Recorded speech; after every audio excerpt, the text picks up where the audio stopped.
Hello, night listener, and welcome to Little Nightmare. I'm Emma, and tonight I'll be keeping you company to help you fall asleep. But before we begin, make sure to subscribe to the channel and leave a comment telling me where you're listening from. Story 1. I always thought the floor was solid beneath my bed. Then one night I heard it, a shift, soft but certain, as if the boards inhaled. I peeled back the sheets, lifted the mattress, and pressed my ear to the floor. There was space where there shouldn't be. Not a crawl space, a room. I never built it, never noticed it. But now it responds when I whisper. Something below repeats my breath, matching me.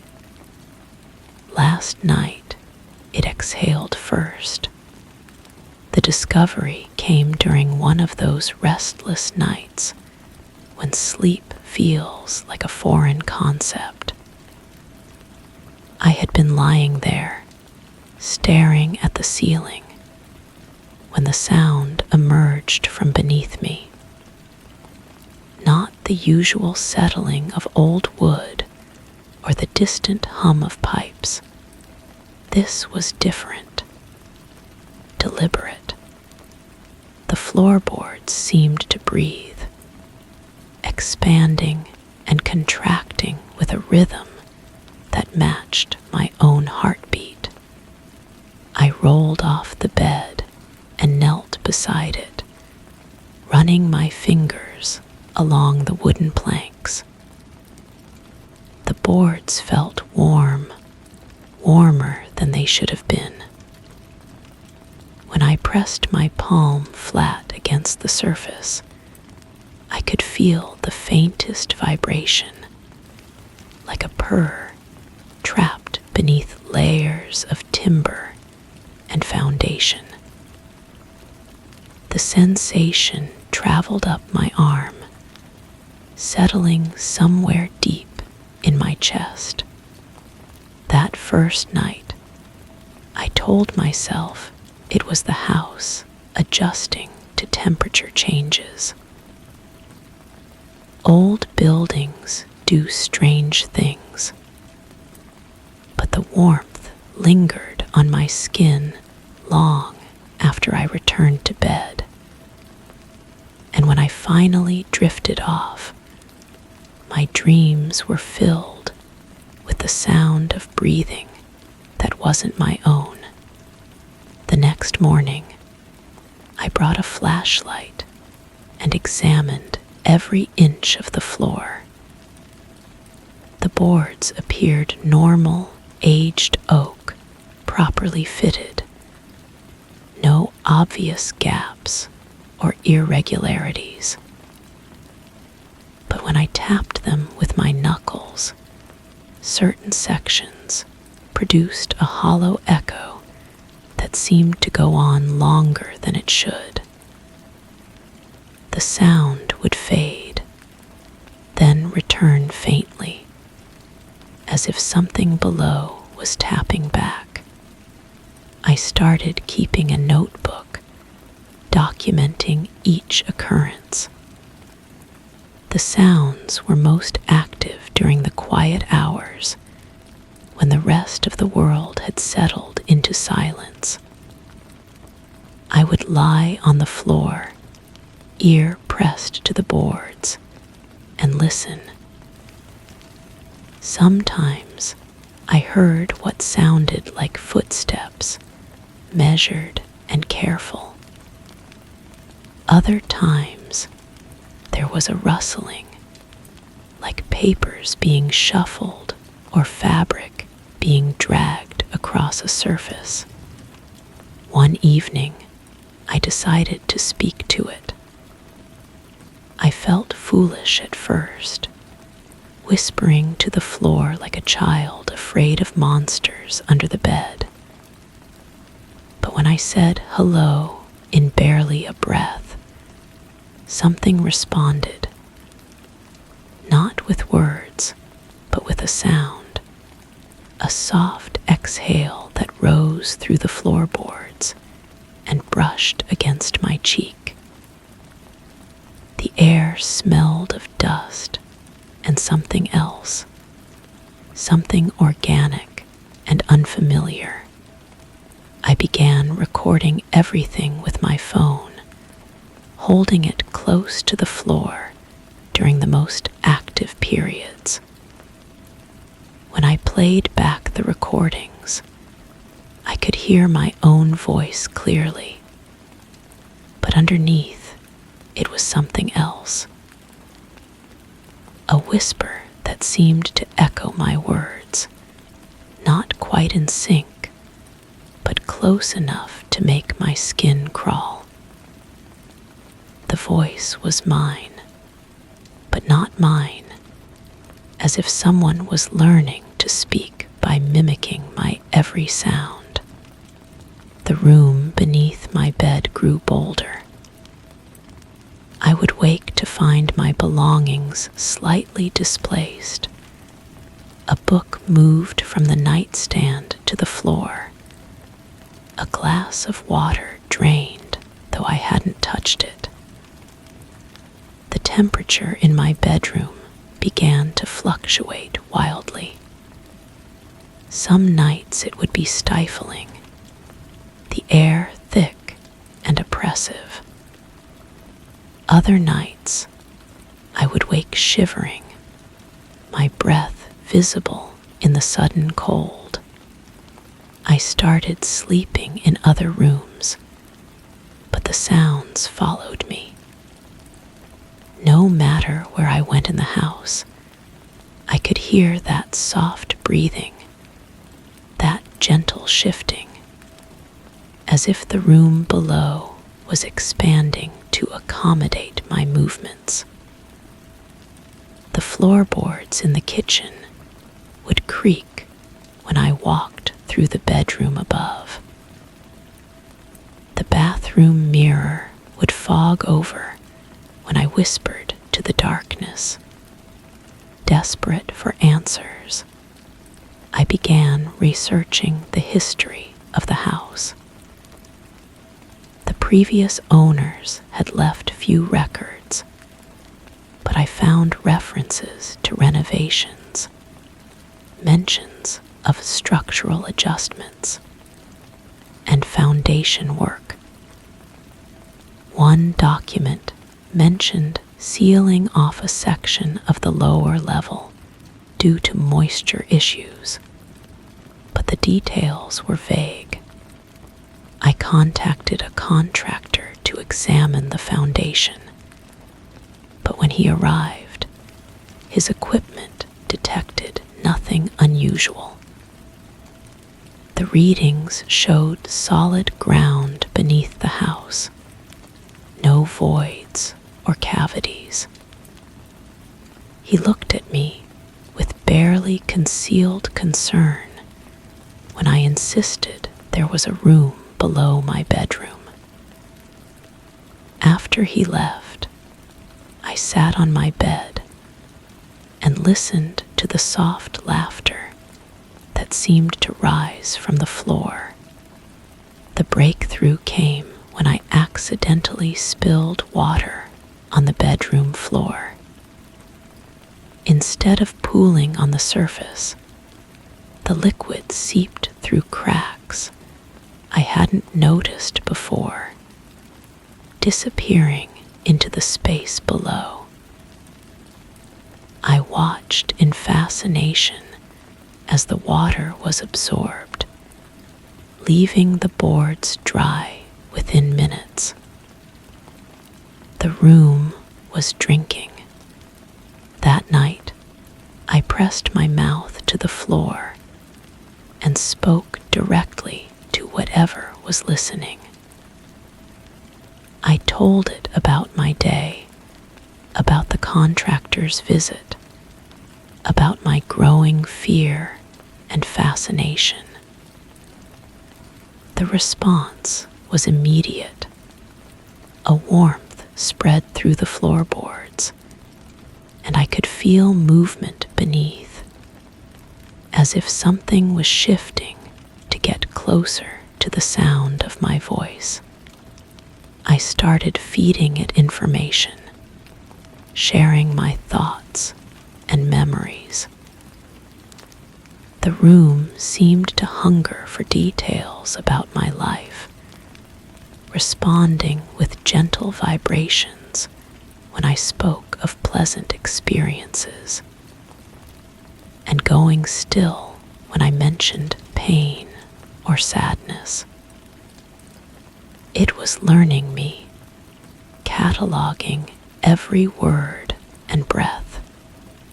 The transformation was gradual but undeniable.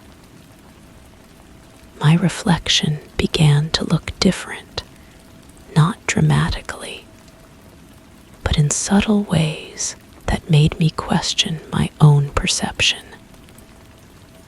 My eyes seemed deeper, my smile more knowing. When I spoke, there was an echo in my voice that hadn't been there before. The room wasn't just listening, it was becoming. I tried to ignore it, to reclaim my normal routines, but the house had changed. Photographs on the walls showed people I didn't recognize standing beside me in places I'd never been. Books on my shelves contained stories I'd never read, but somehow knew by heart. The room beneath my bed had begun to bleed into my reality, reshaping it according to its own design. The final night I spent in that house, I woke to find my mattress had sunk several inches into the floor. The boards had softened, becoming almost liquid, and I could feel myself slowly being drawn downward. I tried to climb out, but my movements only made me sink faster. The room below was pulling me in, eager to complete whatever process had begun with that first whispered hello. I managed to escape by rolling to the edge of the bed and crawling across the solid floor to the door. But as I fled, I could hear my own voice calling from below, begging me to come back, to finish what we'd started. The sound followed me down the hallway, through the front door, and into the street. I never returned to the house. But sometimes, in the quiet hours when the world holds its breath, I can still feel that warmth spreading through whatever floor I'm standing on. The room learned more than just my voice. It learned to follow. Now, wherever I go, I hear that soft breathing, that gentle shifting, as if the space beneath my feet is adjusting to accommodate something that shouldn't exist. The mirror in my current apartment shows a reflection that isn't quite right. When I speak, there's still that echo, that second voice that matches my words with unsettling precision. The room beneath my bed may be gone, but what it taught me remains. I am no longer just myself. I am also what it chose to become. And sometimes, late at night, I find myself whispering to the floor, hoping for an answer, terrified of what might respond. Did you enjoy this story? The floor isn't supposed to breathe, and yet it does. And now, it knows how to do it outside that house. Tell me in the comments, have you ever felt something move beneath you when you were sure you were alone? In the next story, the world beneath our feet won't be so solid anymore. Story 2. There's a sound I can't place. Not above, not below, but all around, like footsteps without pressure. Movement with no weight. I thought I was alone, but this presence never hesitates. It follows, not in pace, but in intent. It doesn't want to catch me. It wants me to know it's already here. Sometimes it walks behind me in mirrors, but nothing's ever there when I turn. Yet the sound never stops. And now, neither do I. The first time I noticed it, I was washing dishes.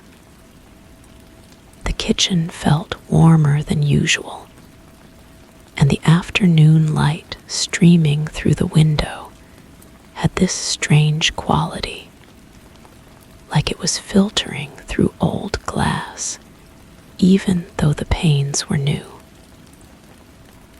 That's when I heard it, soft, deliberate steps circling around me. But my bare feet were the only ones touching the tile floor. I turned off the water and listened. The sound didn't stop. It continued its lazy orbit around my kitchen island, unhurried and confident. I could almost feel the rhythm of it, like a heartbeat that wasn't mine. When I moved to the living room, the footsteps followed, maintaining their distance, but never fading.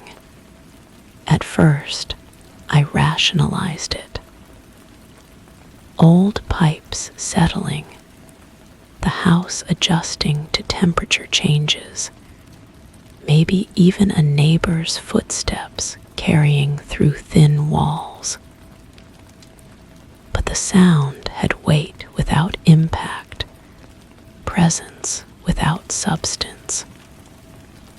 It was too deliberate, too purposeful to be random noise. I started documenting it.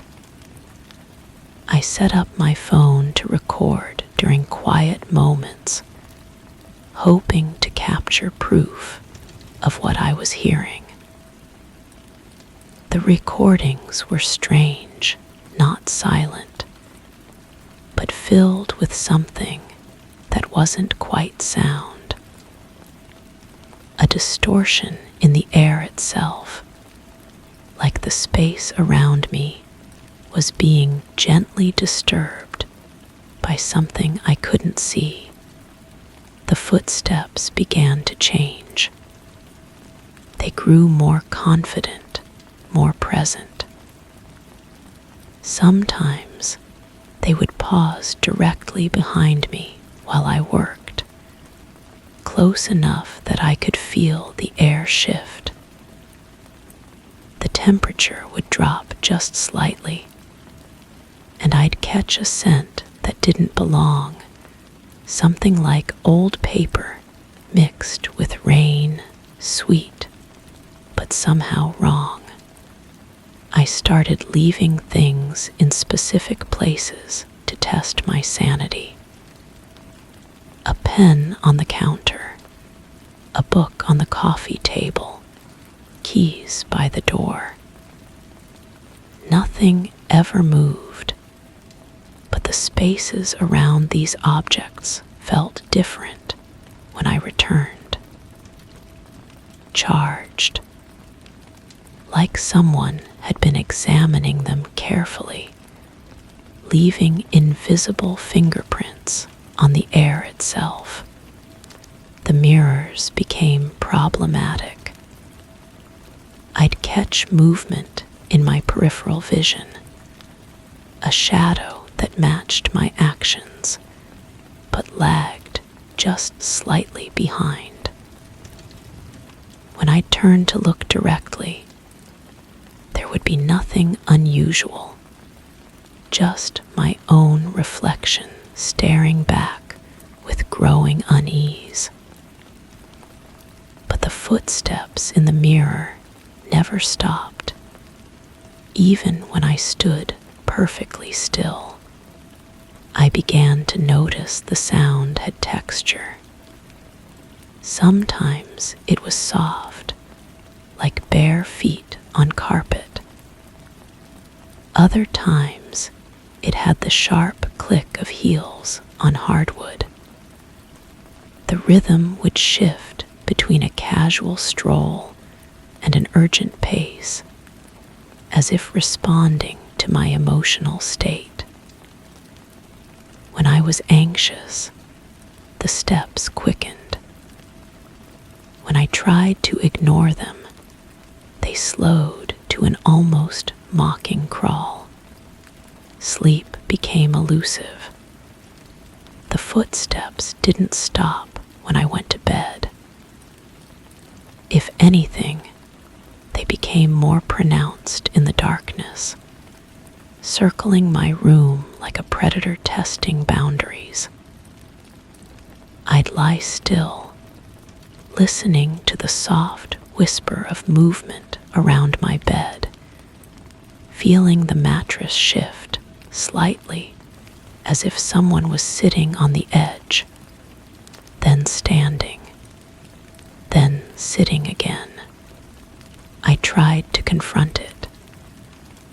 I spoke to the empty rooms, demanding answers, challenging the presence to show itself. The footsteps would pause during these outbursts, and the silence that followed was worse than the sound. It felt like being watched by something that was considering my words, weighing my defiance, deciding what to do next. The walls began to feel different under my touch.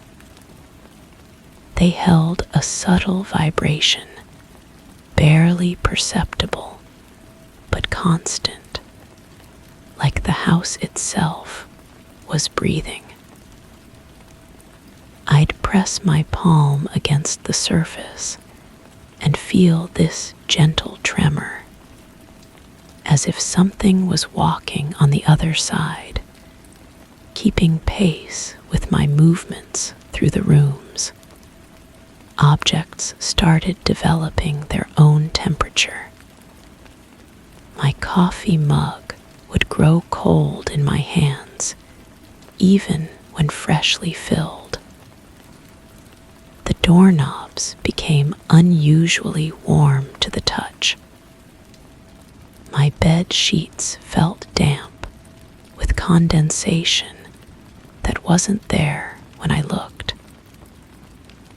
The house was reacting to something I couldn't see, responding to a presence I could only hear.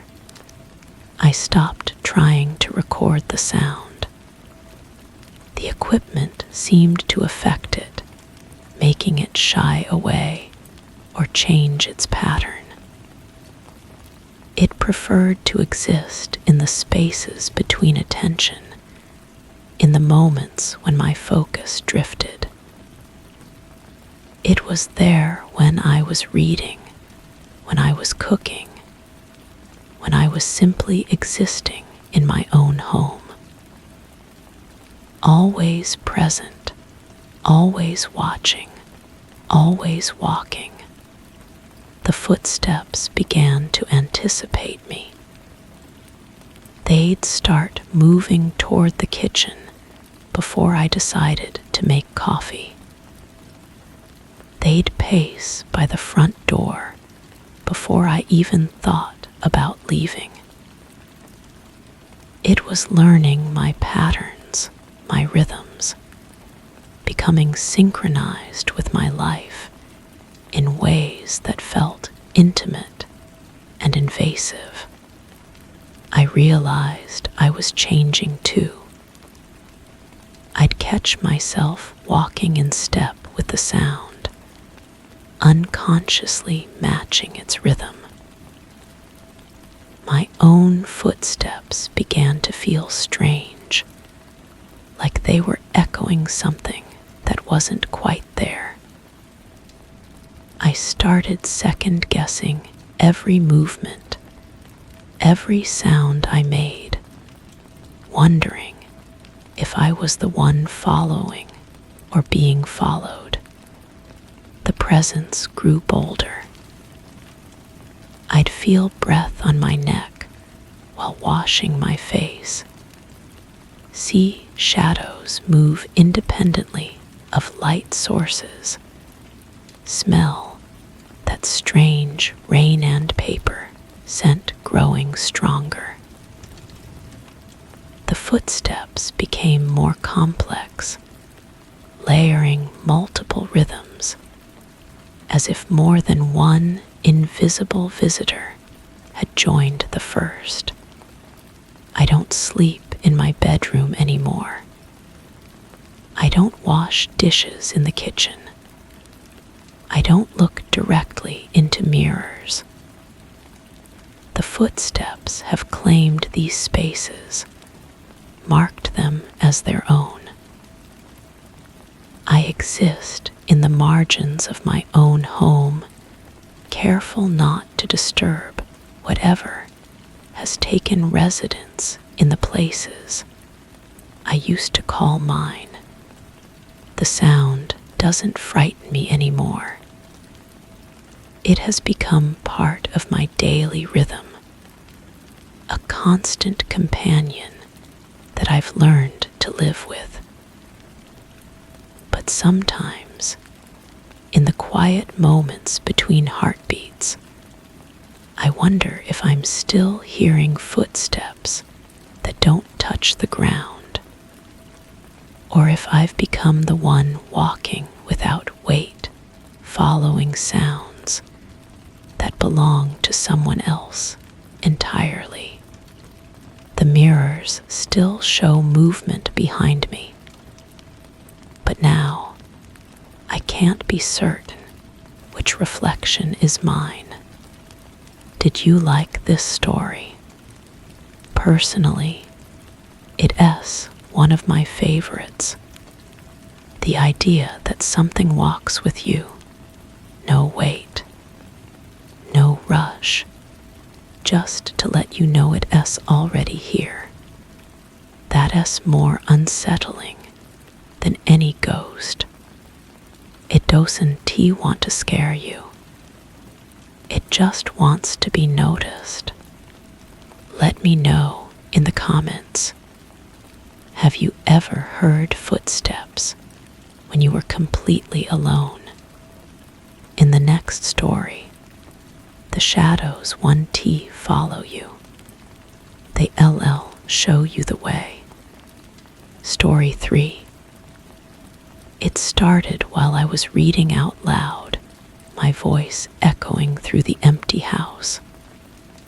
But then I heard another version of it, distorted, delayed, slightly out of sync, but unmistakably mine. I stopped reading. The voice didn't. It kept going, improvising thoughts I hadn't formed, emotions I hadn't processed. I listened in silence as it told stories about things I've hidden, things I forgot. Now it speaks even when I'm quiet, and sometimes I find my lips moving anyway.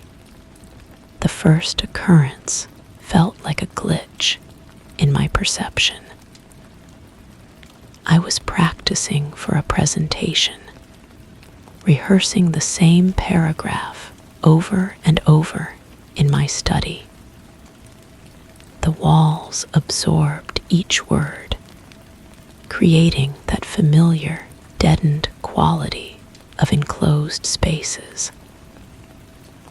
But underneath my deliberate pronunciation, something else emerged, a whisper that seemed to trail behind my actual voice, like an echo that had learned to think for itself. I pressed my lips together, cutting off mid-sentence. The trailing voice continued for 3 more words before fading into silence. The sensation left my throat feeling hollow, as if something had been pulled from inside me without permission. I touched my neck, expecting to find some physical evidence of what had just happened, but found only the usual warmth of skin and the steady pulse beneath. That night, I started keeping a journal, not out of any particular methodology, but because the experience felt too fragile to trust to memory alone. I wrote down everything I could remember about the voice, its timbre, its rhythm, the way it seemed to know things I hadn't consciously thought about. The handwriting looked strange on the page, more hurried than my usual careful script, as if my hand was trying to outrun something. The phenomenon returned sporadically over the following days. Sometimes while I was on phone calls, creating an uncomfortable harmony between what I intended to say and what seemed to be said through me. Other times, while humming absent-mindedly, the melody would continue in my voice even after I'd stopped producing it. Each instance left me feeling slightly depleted, like I'd been holding my breath without realizing it. I began testing the limits of what was happening. I would speak single words into the empty air, then wait to see if they would be repeated back to me in that familiar yet foreign voice. Sometimes they were, sometimes they weren't. The unpredictability was perhaps the most unsettling aspect. I couldn't develop any sense of control or understanding around the pattern. The voice seemed to have access to thoughts I wasn't actively thinking. It would mention childhood memories that I'd completely forgotten, or reference conversations I'd had years ago with people whose names I could barely recall. Hearing my own voice discuss these buried experiences created a profound sense of disconnection from my own mind, as if I was eavesdropping on someone else's consciousness. I started recording myself during these episodes, hoping to capture evidence of what was happening. The recordings were disturbing in their mundanity. Just my voice, speaking normally, with no trace of the secondary voice that I was hearing so clearly. Either the phenomenon existed only in my perception, or it was somehow beyond the reach of digital recording. Neither possibility was comforting. The voice began to exhibit preferences.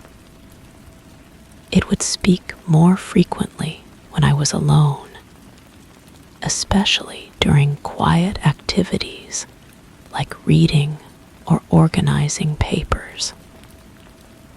It seemed to favor certain rooms in the house, the study where it first appeared, and oddly, the bathroom, where the acoustics created a particular kind of intimacy.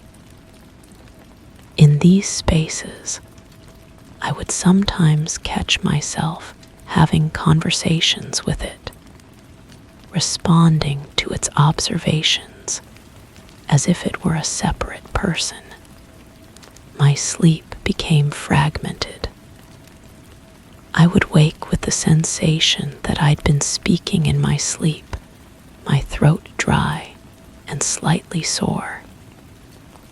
Sometimes I would find handwritten notes on my nightstand that I didn't remember writing. The handwriting was mine, but the content was foreign, detailed descriptions of dreams I couldn't recall, or observations about people I barely knew.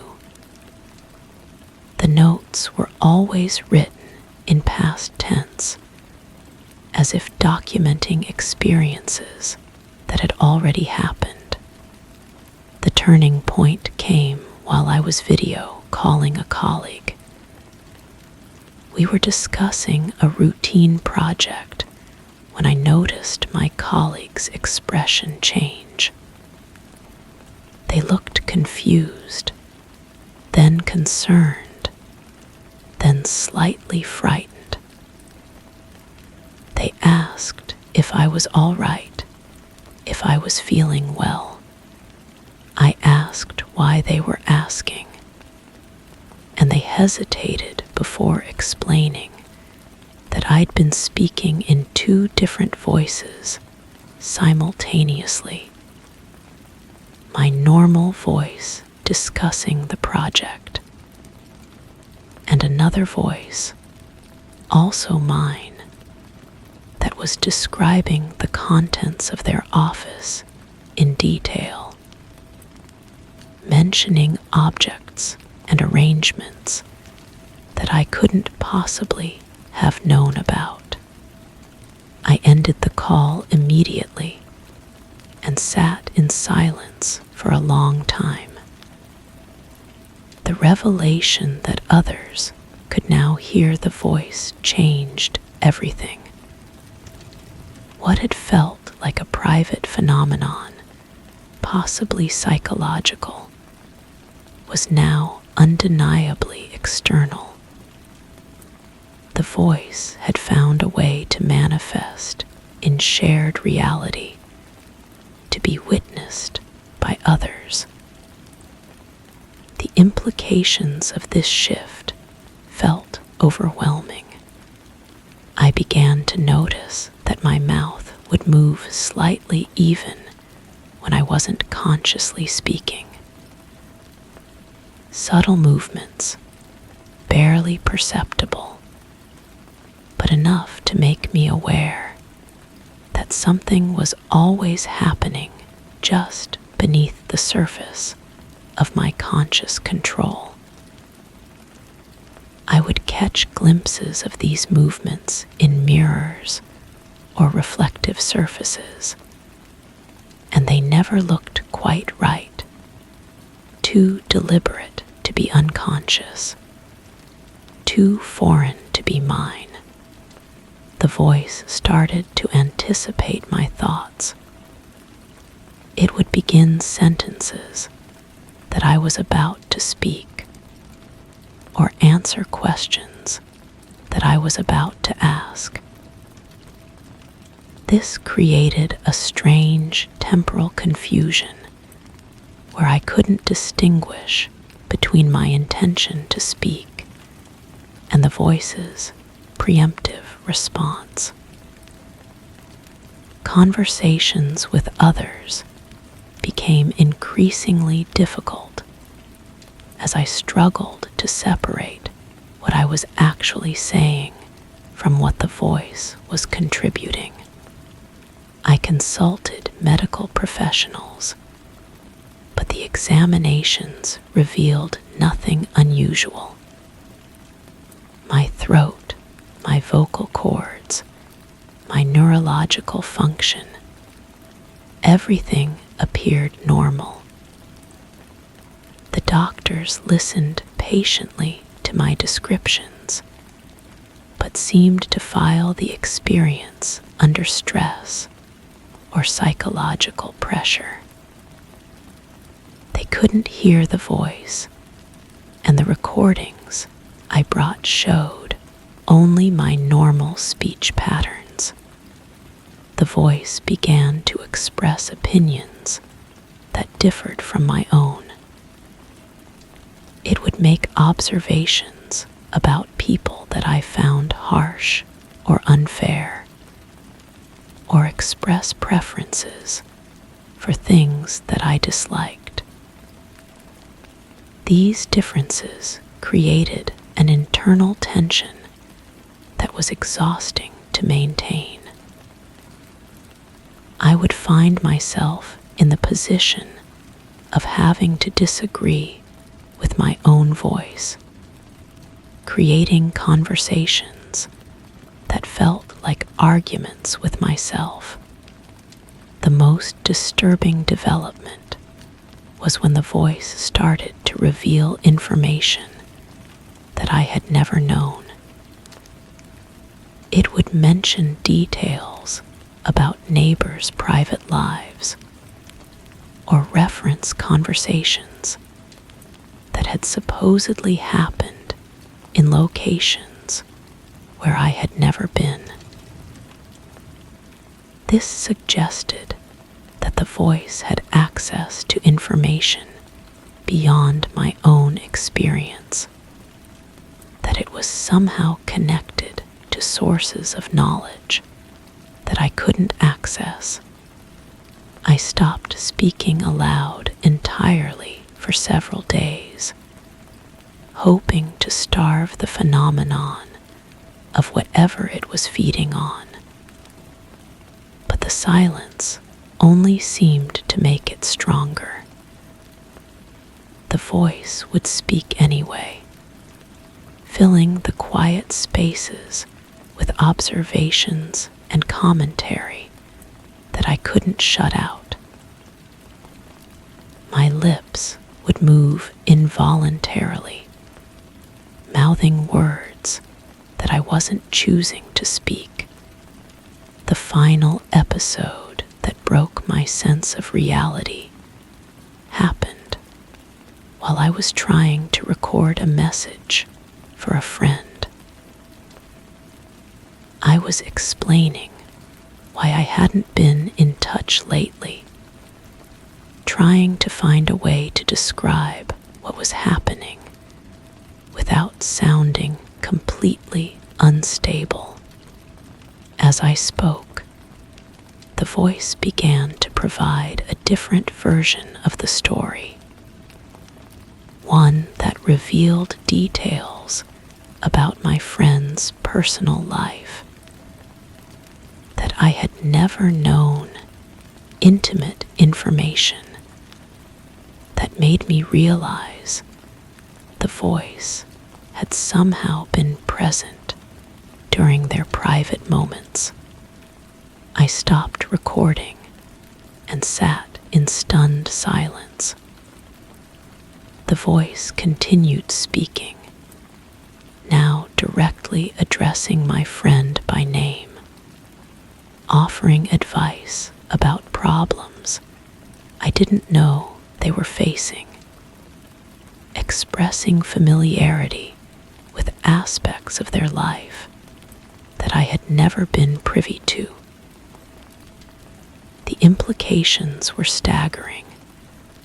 the voice wasn't just an echo of my own consciousness, but something that had independent access to the world around me. Now I live with the constant awareness that my voice is not entirely my own. Every conversation carries the potential for the voice to emerge, to say things that I didn't intend, to reveal information that I don't possess. I've learned to speak carefully, to monitor my words not just for content, but for the possibility that they might be accompanied by something beyond my control. The voice has become a permanent resident in my experience, no longer an anomaly, but a companion. It speaks when it chooses, about what it chooses, using my voice as its instrument. I've stopped trying to understand why it's there or what it wants. Instead, I've learned to live with the question of whether my thoughts are entirely my own, or whether I'm sharing mental space with something that has its own agenda. Sometimes, in moments of complete stillness, I can feel it waiting behind my words, patient and persistent. It doesn't need my permission to speak, but it seems to prefer my cooperation. The boundary between what I choose to say and what it chooses to express has become increasingly blurred, until I'm no longer certain where I end and it begins.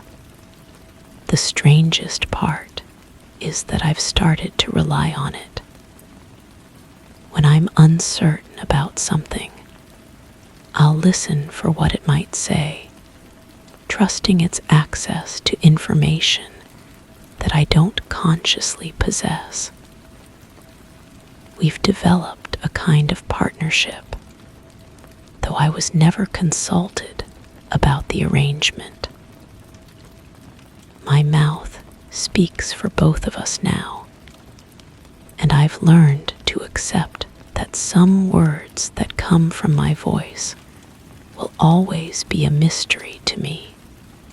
Did you like this story? It gave me that creeping sense of unease, the idea that your own voice could start speaking for you, knowing things you never learned. It's like sharing your body with a silent stranger. What would you have done in the protagonist's place? Let me know in the comments. Now let us move on to the next story. Story 4. Lately, when I recall something, it's wrong. Subtly at first, a chair in the wrong place, a hallway slightly longer, then more, people I never met in rooms I don't recognize. But the memories feel real, too vivid to be false. I write them down to track what's real, but the notes keep changing. Sentences reword themselves. Entire pages vanish. I think something is inside my mind, curating what I'm allowed to remember. And worse, I'm starting to trust it. The first thing I notice is the smell of vanilla in my kitchen.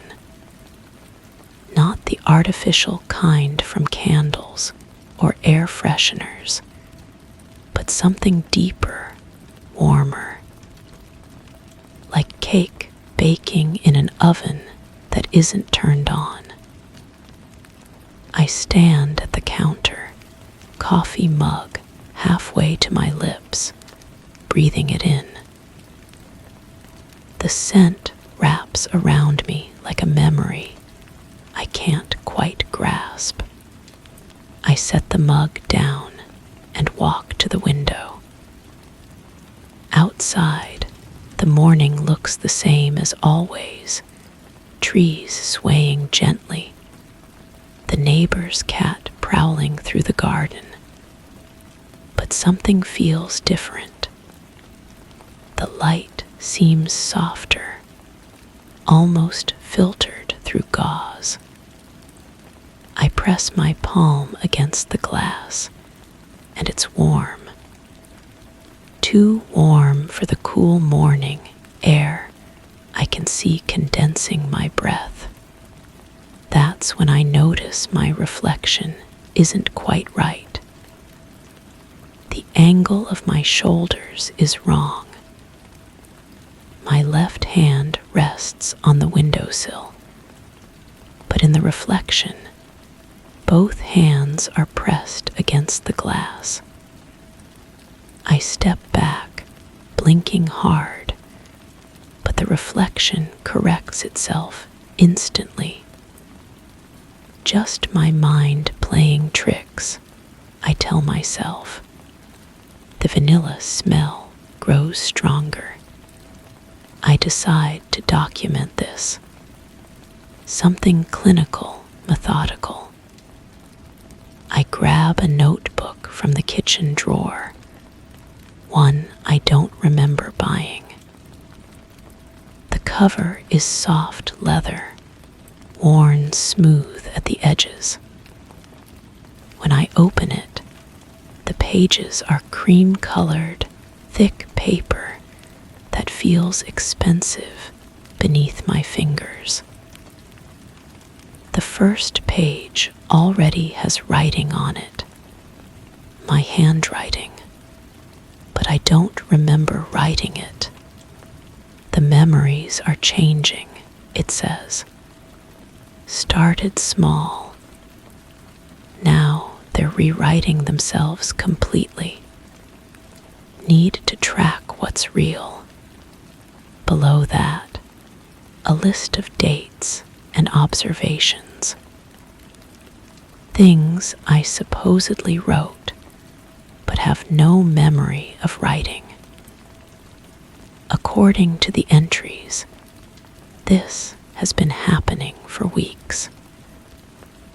I read about conversations with people whose faces I can't recall, about rooms in my house that don't exist, about the taste of foods I've never eaten. My hands shake as I flip through more pages. Each entry is in my handwriting, but the experiences described feel foreign. There's a detailed account of a dinner party I hosted, complete with descriptions of guests laughing over wine, the clink of silverware, the way candlelight danced across their faces. But I haven't entertained anyone in months. I write a new entry. Found notebook. Don't remember writing these things. Vanilla smell in kitchen. Reflection wrong in window. The words flow easily, naturally. My pen moves across the page like it knows what to say. When I finish, I close the notebook and set it aside. The vanilla smell has faded, replaced by something else. Something metallic, like old coins. I spend the rest of the morning in my living room, reading. But the book in my hands isn't the one I picked up. The cover says one thing, but the pages inside tell a different story. entirely. Words rearranged themselves as I read, sentences shifting meaning while I'm looking right at them. A paragraph about a detective becomes a recipe for bread. A dialogue between lovers transforms into instructions for assembling furniture. I set the book down and reach for the notebook again. The entry I wrote this morning is different now. The handwriting is still mine, but the words have changed. Instead of my observations about the vanilla smell and the wrong reflection, it reads, "Had coffee with an old friend today. We talked about childhood memories. Strange how some things feel more real than others. I don't remember writing that. I don't remember having coffee with anyone. I grab a different pen, one with blue ink instead of black, and write. The words are changing. This is not what I wrote before. I watch the page carefully, but nothing happens. The words stay exactly as I wrote them. I set the notebook down and walk to the bathroom, checking over my shoulder as I go. When I return, the blue ink entry is gone. In its place, written in the same blue ink, is "Beautiful day outside. Took a walk through the park. Saw the most interesting birds. The metallic smell grows stronger. I start carrying the notebook with me everywhere, documenting everything I see, everything I do.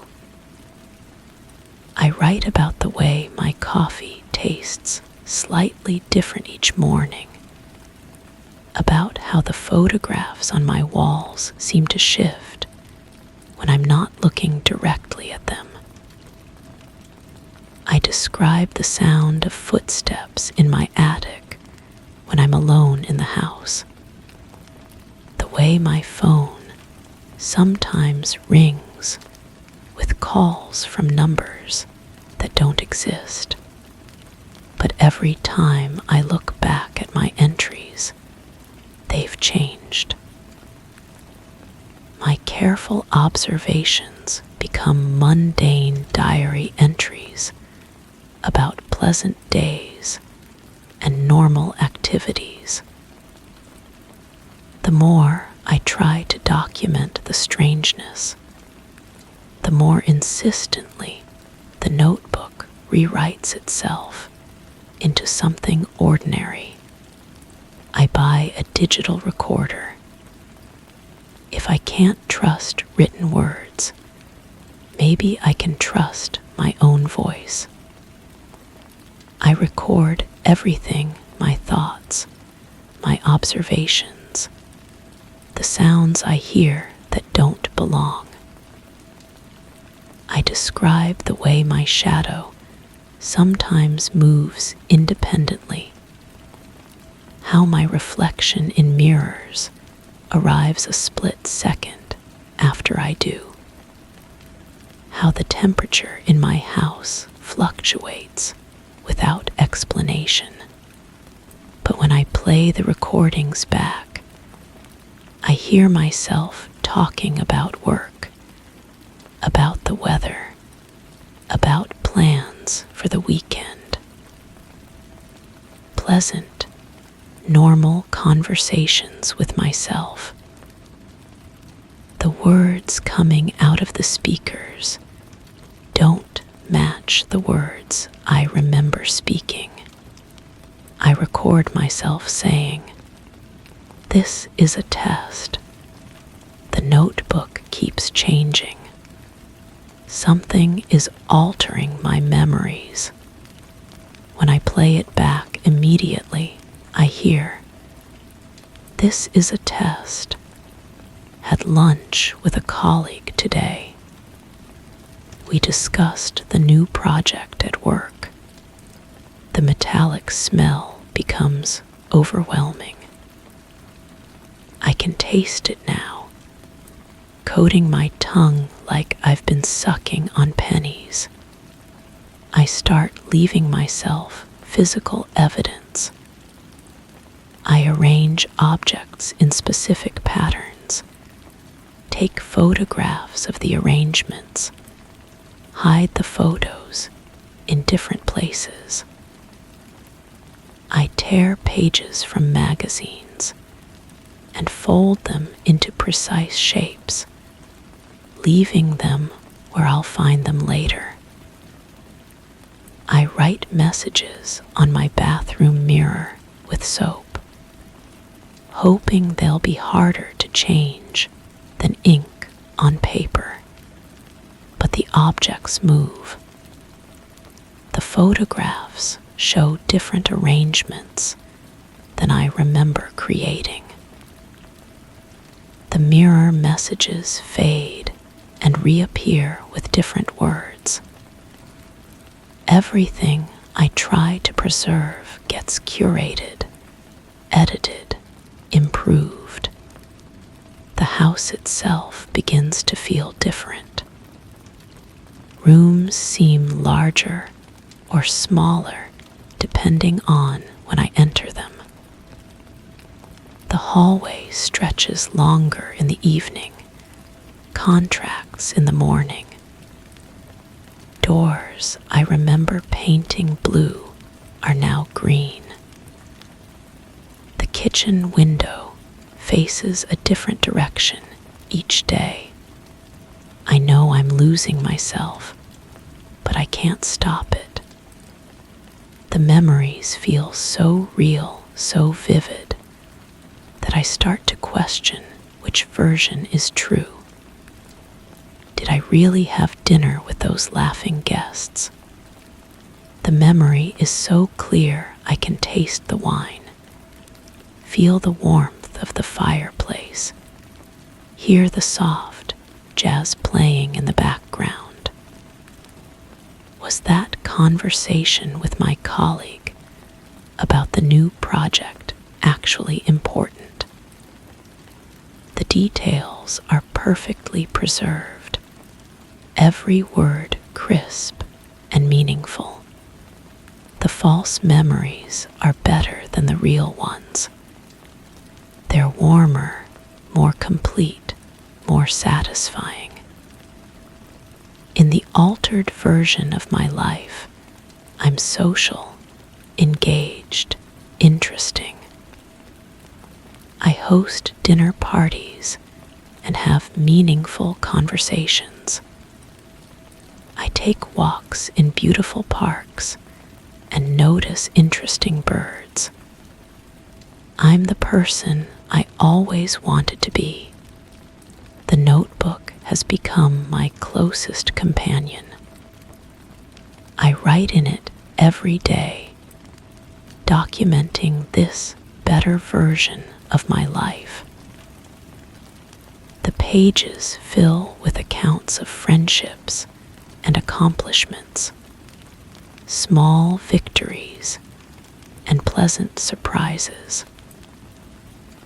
I read my entries with growing satisfaction, proud of the person I've become. Sometimes, in the quiet moments between writing and reading, I catch a faint whiff of vanilla. It reminds me of something I can't quite place, something that feels important, but just out of reach. There's a metallic taste in my mouth, too, like old coins or blood. But these sensations fade quickly, replaced by the warm satisfaction of a life well lived. I open the notebook to a fresh page and begin writing about the wonderful day I've just had, about the interesting people I've met, about the beautiful things I've seen. The words flow easily, naturally.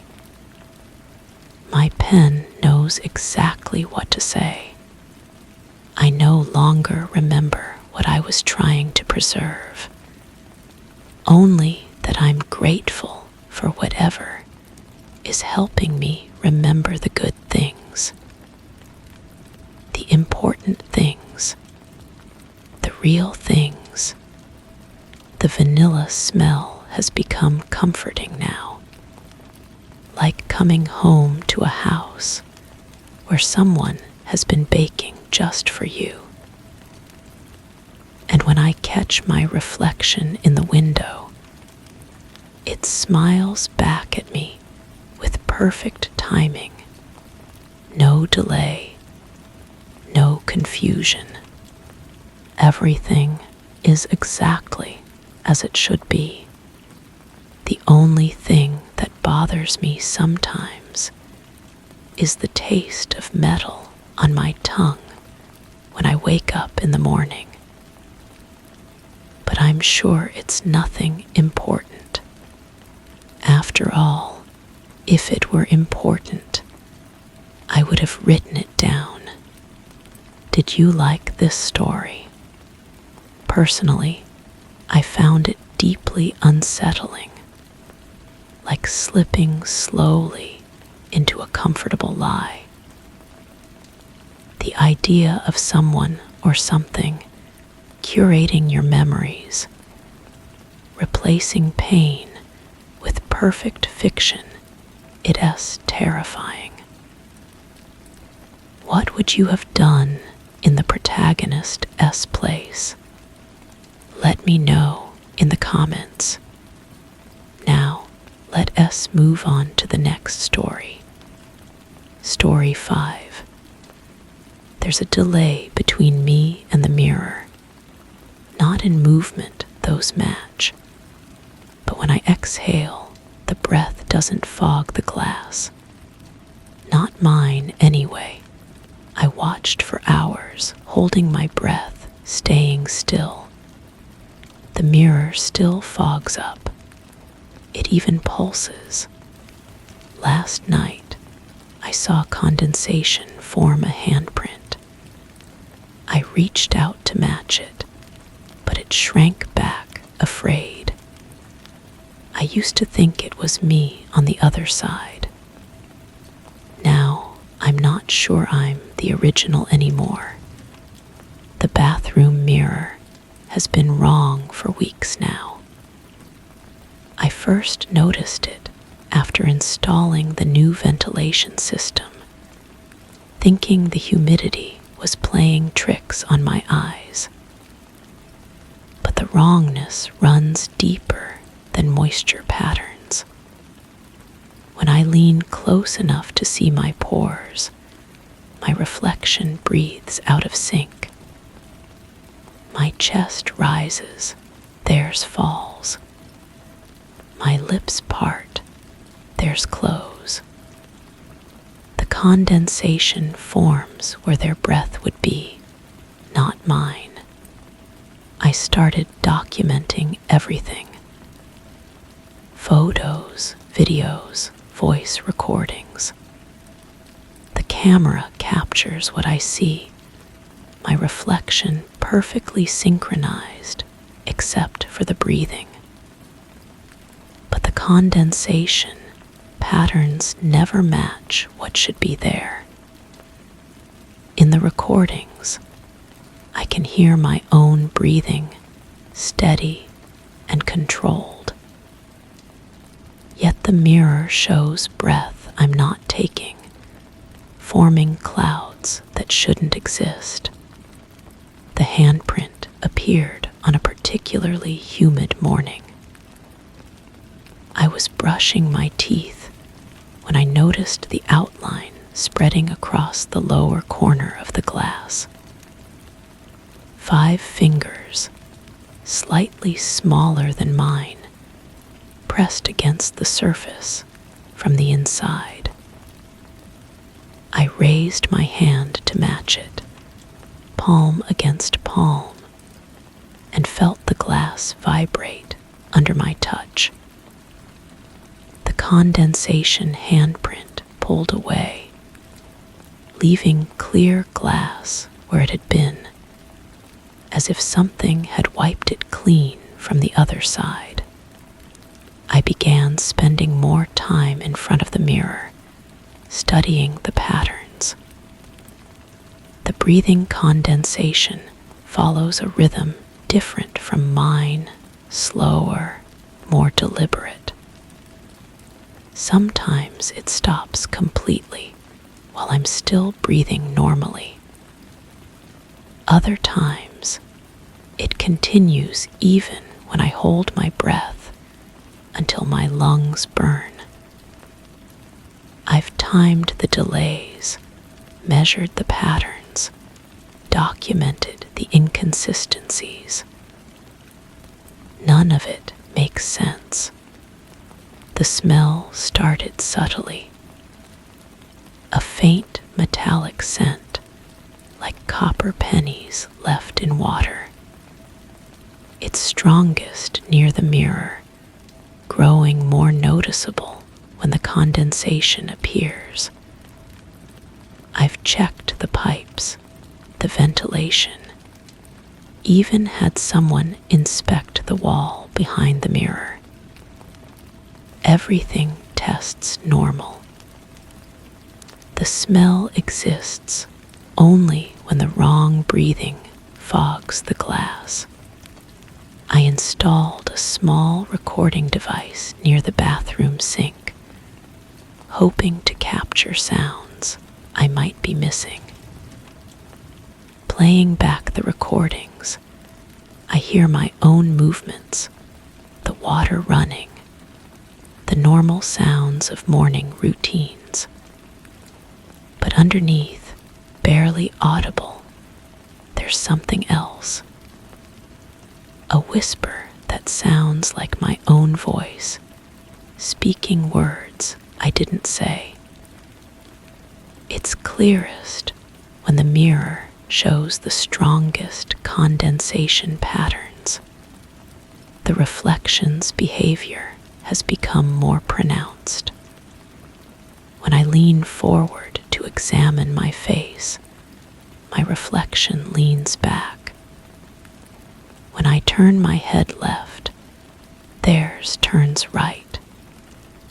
We're becoming mirror opposites in more than just lateral reversal.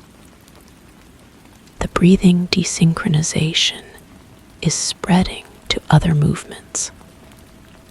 A blink here, a swallow there, small delays that accumulate into something unsettling. I've started avoiding the mirror, except when absolutely necessary. But even with my back turned, I can feel the condensation forming. I hear the soft sound of moisture collecting on glass, the almost imperceptible drip when it becomes too heavy to cling to the surface. The metallic smell grows stronger, filling the small room with an odor that shouldn't exist. Last night, I woke to find the bathroom light on.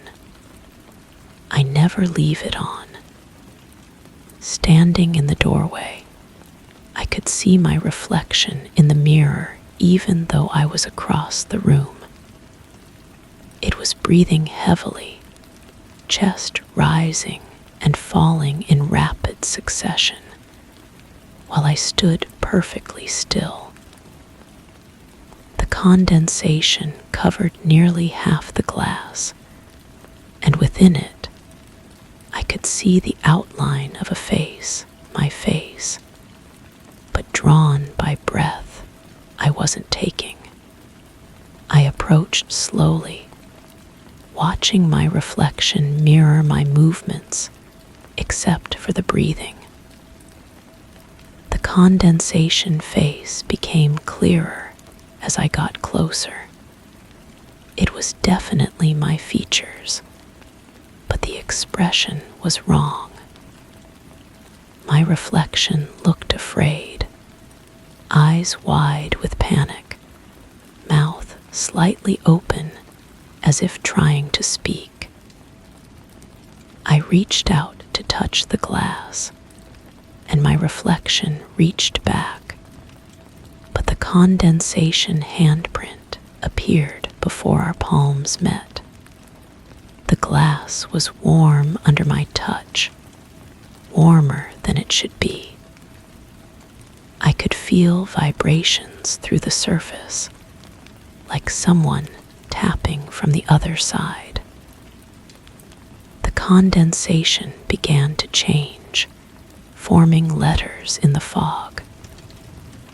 My own name, written in the breath I wasn't taking, spelled out by the reflection that was breathing independently. I watched the letters form, then slowly fade as the moisture evaporated. I pressed my ear to the glass, listening.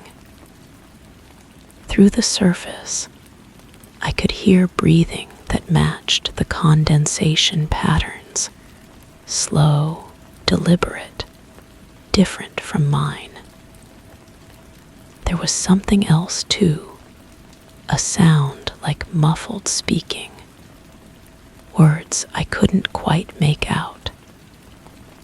I held my breath to hear better, but the breathing in the mirror continued, and the condensation kept forming. The reflection began to change in other ways.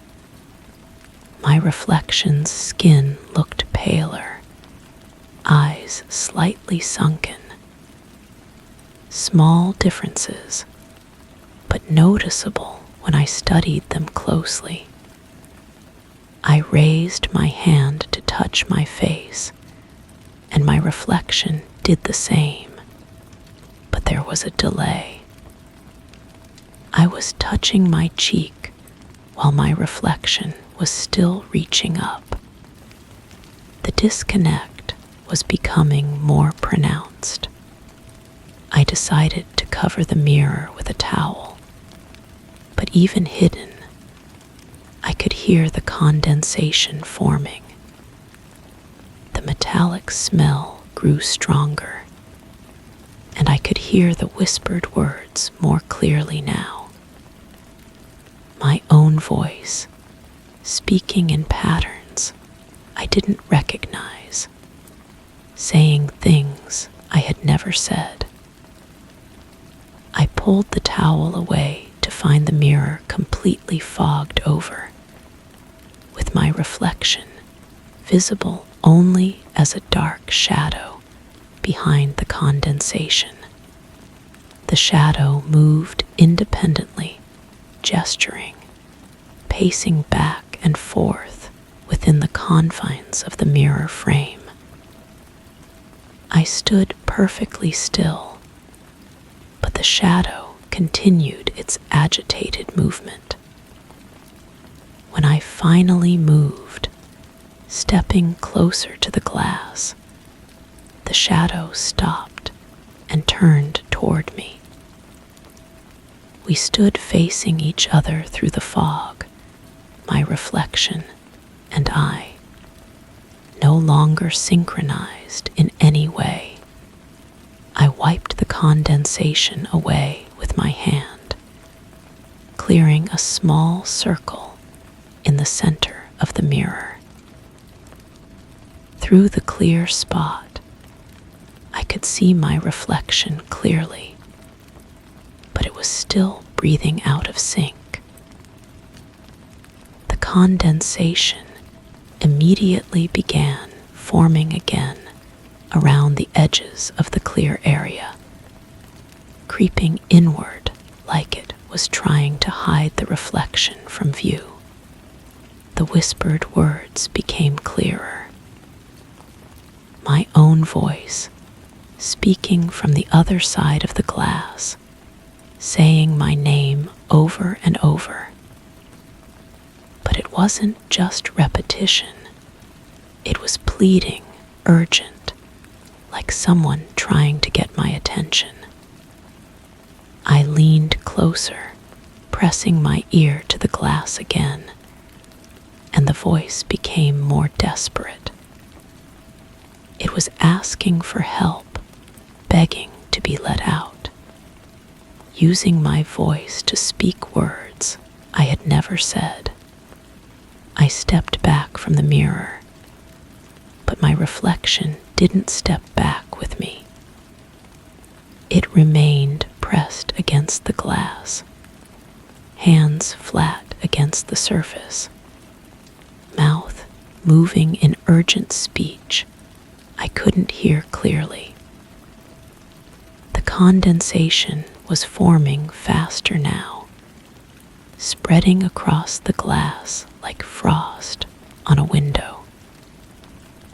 My reflection was disappearing behind the fog, but I could still see the outline of hands pressed against the surface.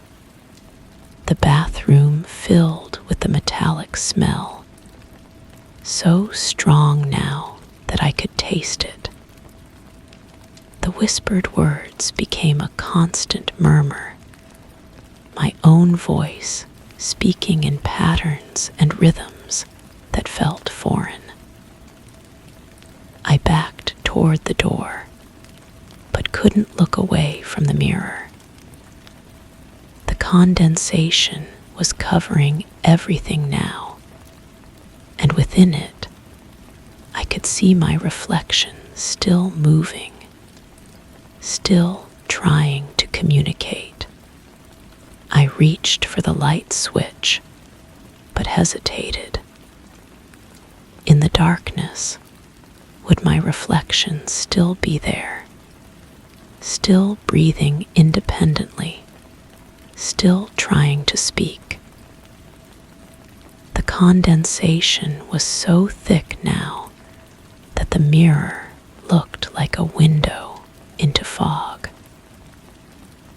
But there was something moving in that fog, something that looked like me, but wasn't quite right. The whispered words stopped abruptly. The bathroom fell silent, except for my own breathing. But the mirror continued to fog up, and I could still see the shadow of my reflection moving within the condensation. It raised its hand and pressed it against the glass, and I saw the clear outline of a handprint form in the fog. This time, I didn't reach out to match it. I left the bathroom with the light on, but I could hear the condensation still forming behind me. The metallic smell followed me into the hallway, and I could swear I heard my own voice whispering my name from the closed room. I haven't been back since, but I know my reflection is still there, still breathing independently, still trying to communicate across the glass. The mirror doesn't reflect my breathing anymore. It reflects something else entirely, something that looks like me, but isn't quite right, something that wants out. And I'm beginning to think that whatever is on the other side of that glass might actually be the original, while I'm just the reflection that learned to breathe on its own. Did you like this story? Personally, I found it deeply unsettling. The thought that your reflection could start acting on its own, breathing independently, writing your name, begging for help, is disturbing. What would you have done?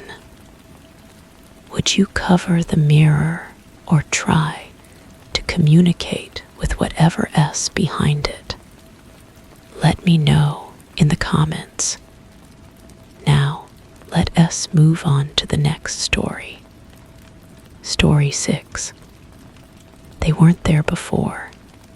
Small at first, short arcs, like claws dragged lightly across plaster.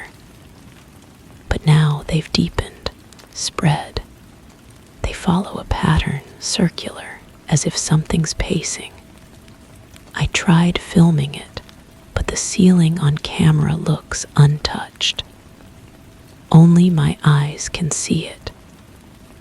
And when I close them, I feel pressure above me, like a presence suspended upside down, watching me from its side of the floor.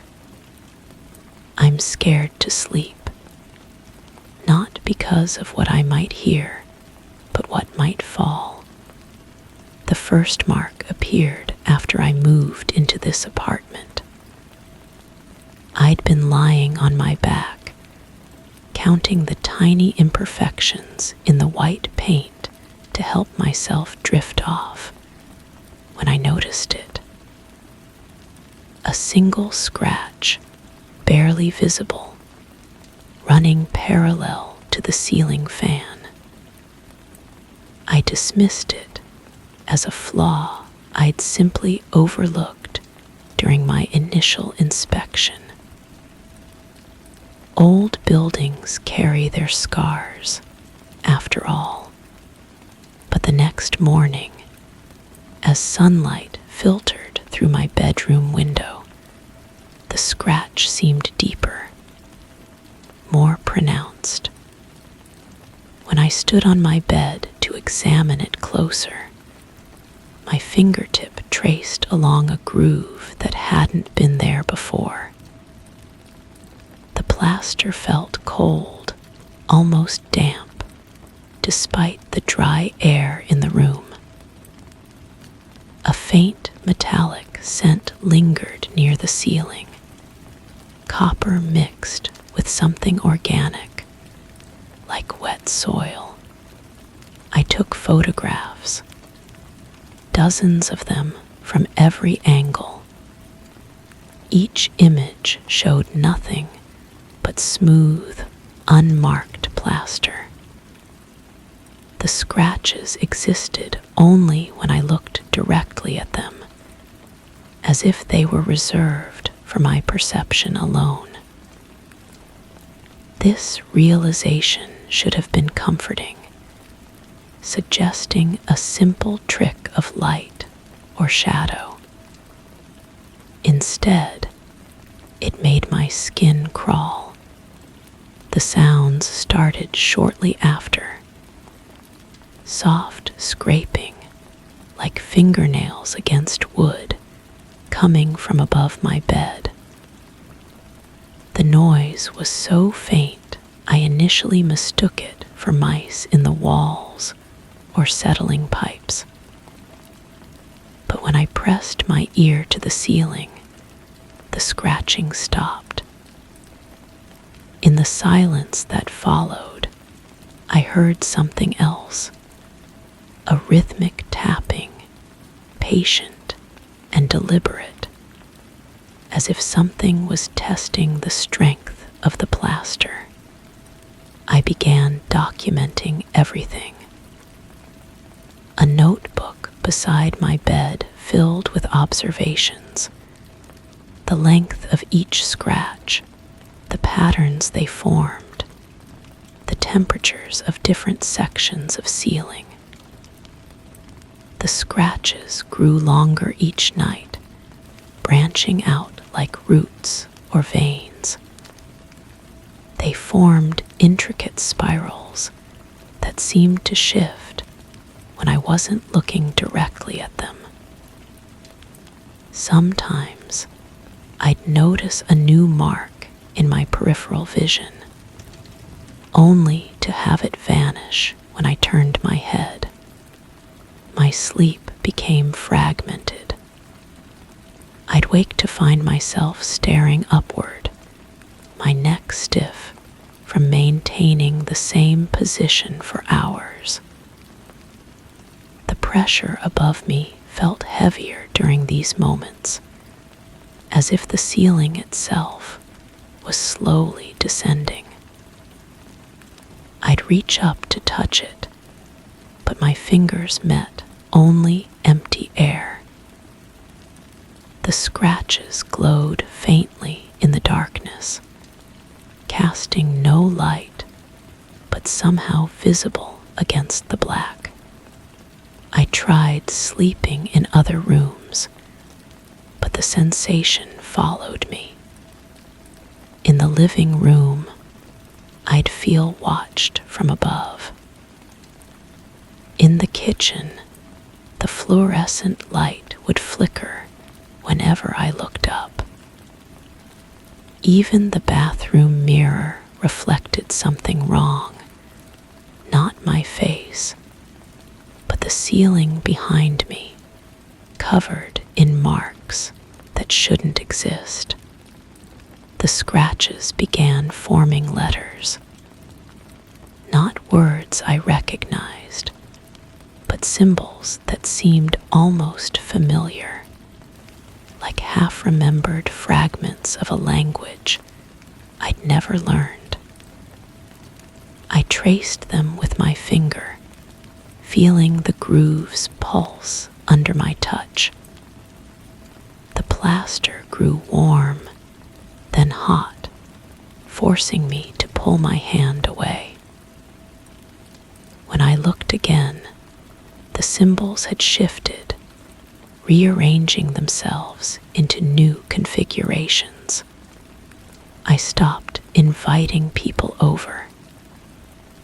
How could I explain that my ceiling was covered in marks only I could see? How could I describe the weight pressing down on me? The constant sensation of being observed from above. My reflection in mirrors began showing a second shadow, cast upward instead of down, as if something in the ceiling was mimicking my movements. The breaking point came when I woke to find plaster dust on my pillow. Fine white powder that shouldn't exist, since the ceiling showed no signs of deterioration. I brushed it away, but more fell. A gentle snow that accumulated despite the perfectly intact surface above. The dust tasted metallic when I accidentally inhaled it, leaving a bitter coating in my mouth that water couldn't wash away. I bought a stepladder and climbed up to press my palm against the ceiling. The plaster felt soft, almost yielding, like skin stretched too thin. As I applied pressure, I felt something push back from the other side. Not hard, but with intelligence, mapping the shape of my hand with deliberate precision. The scratches around my palm grew deeper, spreading outward like cracks in ice. That night, I lay awake, listening to the sounds above me change. The scratching became more urgent, more purposeful. Something was trying to break through. I could hear it working at the plaster, scraping and clawing with increasing desperation. pressure intensified until I felt crushed against the mattress, unable to move or breathe properly. Then silence. Complete, absolute silence that hurt my ears with its intensity. I opened my eyes to find the ceiling unmarked, pristine white plaster without a single flaw. But the pressure remained, heavier than before, and in the darkness above my bed, I could see the outline of something vast and patient, waiting just beyond the thin barrier that separated my world from whatever lay above. I don't sleep anymore.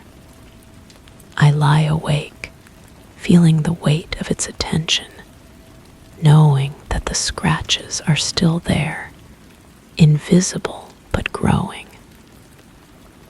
Sometimes I catch glimpses of movement in my peripheral vision, shapes that shouldn't exist, moving across a ceiling that appears empty. The plaster dust continues to fall, and I've stopped brushing it away. It's becoming part of me now, settling into my lungs, my bloodstream, connecting me to whatever lives in the space above. The scratches spell out my name now. I can't read them, but I know they're mine, carved with intimate knowledge of who I am. And when I close my eyes, I feel myself being drawn upward, my perspective slowly inverting until I'm looking down at the bed below, watching a figure that might once have been me, lying motionless under a ceiling that bears the marks of my own desperate attempts to escape. Did you like this story? I found it genuinely disturbing. The idea of something clawing above you, something only you can see, scratching your name into the ceiling while you sleep that S, a waking nightmare. What would you have done? Slept somewhere else? Tried to break through the ceiling? Let me know in the comments. Now, let us move on to the next story. Story 7. Clapping, polite, measured, never frantic. It started faint, muffled through the vents. At first, I thought it was coming from the television, but the sound persisted long after everything was turned off. I opened the basement door, and it stopped. Silence. Then, as I descended, it began again, slow, rhythmic, just out of reach. I never perform. I never speak. Yet someone, something, applauds me anyway, as if I've done exactly what they wanted. The applause has a texture to it, like velvet gloves meeting in measured appreciation.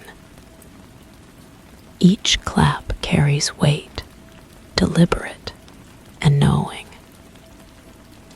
When I press my ear to the basement door, the sound seems to shift, moving from corner to corner below. The floorboards beneath my feet vibrate with each impact, as if the very structure of the house participates in this strange ovation. I started keeping a notebook, documenting when it happens. The pattern emerged slowly. The applause comes when I complete mundane tasks, washing dishes, folding laundry, even just walking from room to room. It's as if my every movement is being evaluated, scored, celebrated by an invisible audience that finds merit in my most ordinary moments. The sound quality began to change. What started as distant clapping grew clearer, more defined. I could distinguish individual hands now, some smaller, some larger. The rhythm varied too. Sometimes a gentle golf clap, other times more enthusiastic, almost eager, but always polite, always controlled. Never the wild applause of genuine surprise or joy. I installed a recording device near the basement entrance. The playback revealed something unsettling. While I could hear the applause clearly in real time, the recording captured only silence, punctuated by my own breathing and footsteps. The audio file showed flat lines where the clapping should have been, as if the sound existed only in the space between my ears and reality. The basement itself began to feel different. The air grew thicker, carrying a faint metallic taste that coated my tongue. When I touched the walls, they felt warm, almost pulsing, as if something vital flowed beneath the surface. The temperature down there never matched the rest of the house, always a few degrees warmer, like being inside something alive. I tried ignoring it, leaving the house for extended periods. But the applause followed me in other ways. I would catch myself moving differently, performing simple actions with unusual precision, as if still being watched. My gestures became more deliberate, my posture straighter. Even alone, I felt the weight of observation, the anticipation of approval. The applause began to anticipate my actions. It would start just before I completed a task, as if my unseen audience knew what I was about to do. When I reached for a glass, the clapping would begin before my fingers touched it. When I turned toward the basement door, the sound would fade before I even started walking. I decided to spend an entire evening in the basement, confronting whatever was causing this phenomenon. I brought a chair, a book, and a determination to understand. The applause began the moment I sat down, but it was different now, more intimate, almost conversational. As I read, the clapping would punctuate certain passages, emphasizing words or phrases, as if my invisible audience was annotating the text. The basement walls seemed to shift in my peripheral vision. Nothing dramatic, just subtle changes in texture and shadow. When I looked directly, everything appeared normal. But the sense of movement persisted, like being surrounded by something that preferred to remain just beyond focus. I began to speak to the applause, asking questions. Who are you? What do you want? The clapping would respond, sometimes enthusiastic, sometimes hesitant, creating a dialogue without words. I found myself interpreting the patterns, reading meaning into the rhythm and intensity. Single claps for yes, double for no, extended applause for approval. The communication became more sophisticated. Complex questions received complex answers. Variations in timing, intensity, and duration that I began to understand as nuanced responses. I was learning a language made of appreciation, speaking with entities that existed only in the space between action and acknowledgement. But the more I engaged, the more the applause demanded. It began to critique my movements, offering hesitant claps for actions it found lacking, enthusiastic ovations for behaviors it preferred. I found myself adjusting my daily routine to earn better applause, moving in ways that generated stronger responses. The basement began to feel like a theater, with me as the unwitting performer. The walls seemed to curve inward, creating better acoustics for my invisible audience.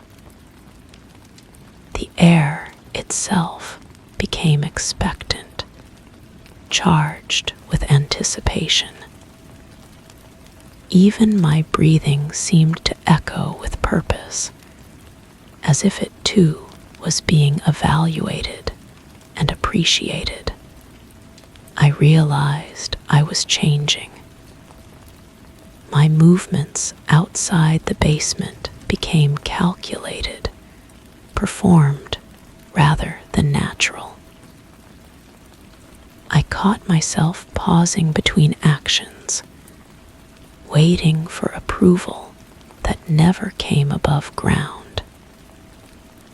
The applause had trained me, shaped me into something that existed primarily to be observed and judged.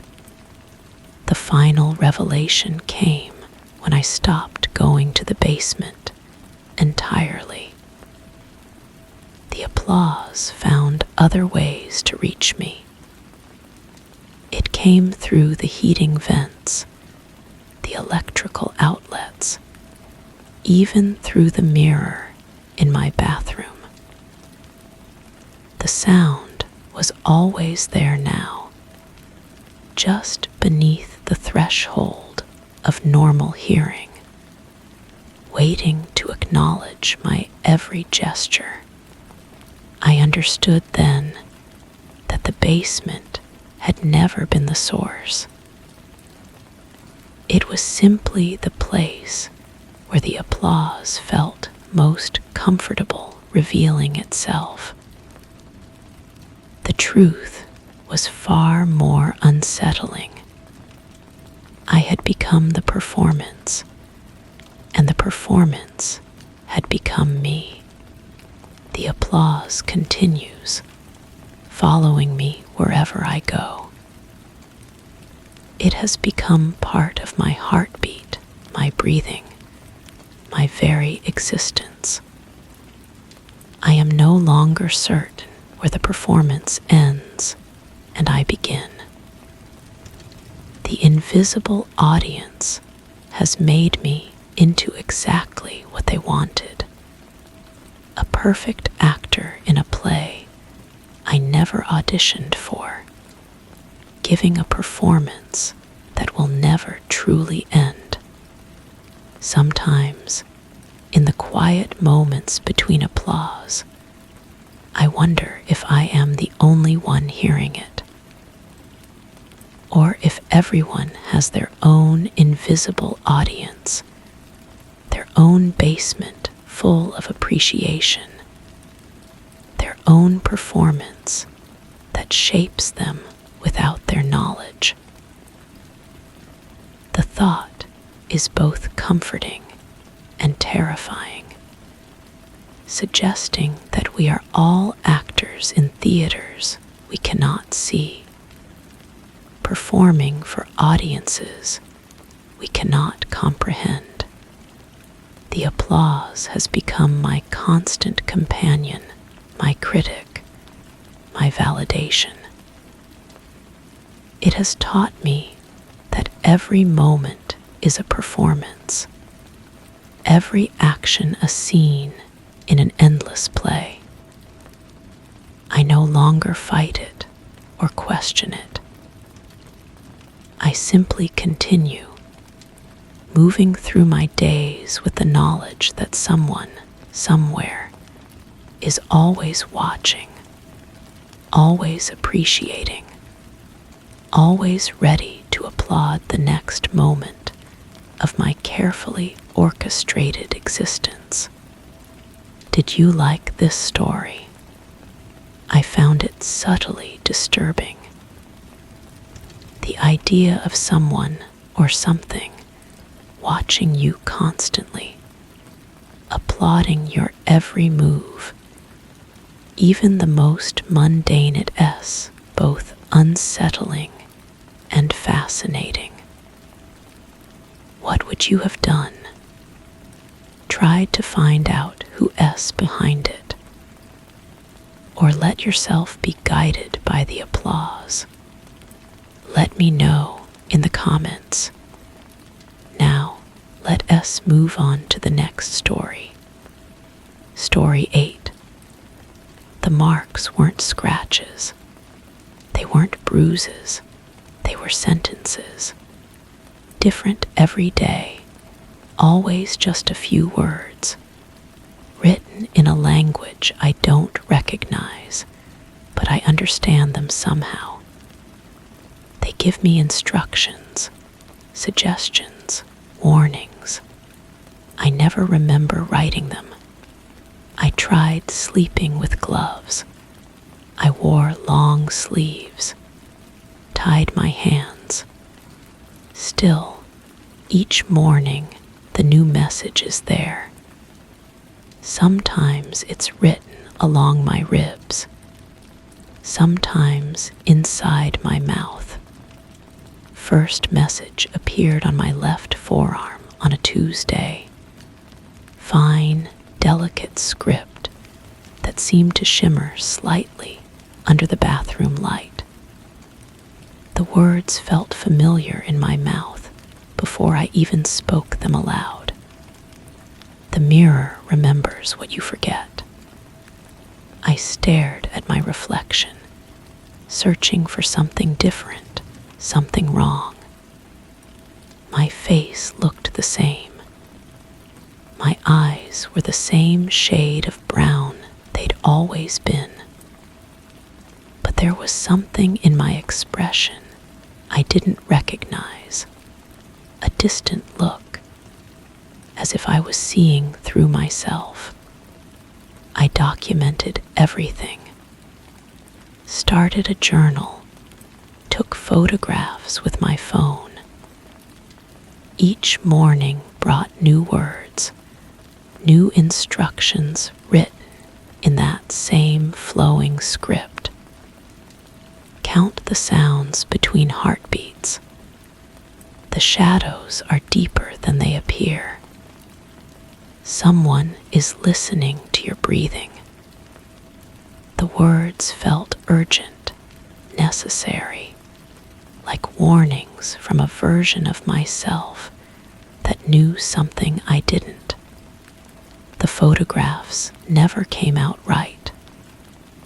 The writing appeared blurred, distorted, as if the camera couldn't quite capture what my eyes saw clearly. I tried different angles, different lighting. The words remained illegible in every image, just dark smudges against my skin. But I could read them perfectly when I looked directly at my body. The contradiction made my head ache. I began following the instructions. When the message told me to count sounds between heartbeats, I sat in perfect silence and listened. The refrigerator hummed. The pipes in the walls made soft, settling noises. But between my heartbeats, I heard something else, a faint tapping, like fingernails against glass. It came from inside the walls, but when I pressed my ear to the drywall, the sound moved to a different location. The mirror in my bathroom started reflecting things slightly off. My reflection would blink a fraction of a second after I did. When I raised my right hand, the reflection raised its left, then corrected itself so slowly I could watch the movement. I stood there for long periods, studying my own face, trying to catch the exact moment when the reflection stopped being mine and became something else wearing my appearance. Sleep became impossible, not because I was afraid of the messages. I'd grown to anticipate them, to need them, but because I started waking up in the middle of the night with the sensation that someone was writing on my skin. A gentle pressure, like a finger tracing letters across my chest or down my spine. I'd reach for the light switch, but my hand would freeze halfway there. Some part of me didn't want to interrupt the process. The messages grew more specific. The woman in the grocery store remembers you differently. Your voice sounds wrong when you're alone. Check the space under your bed, but don't look directly at it. I followed each instruction with growing obsession. The woman at the checkout counter did look at me strangely, her head tilted as if she was trying to place me. When I spoke to myself while cooking, my voice seemed to echo from the wrong direction. Under my bed, I found a small recorder I'd never seen before. It was warm to the touch, as if it had been running continuously. When I played it back, I heard my own voice whispering words I didn't remember speaking. The same strange language that appeared on my skin each morning. I was giving myself the instructions, but I had no memory of recording them.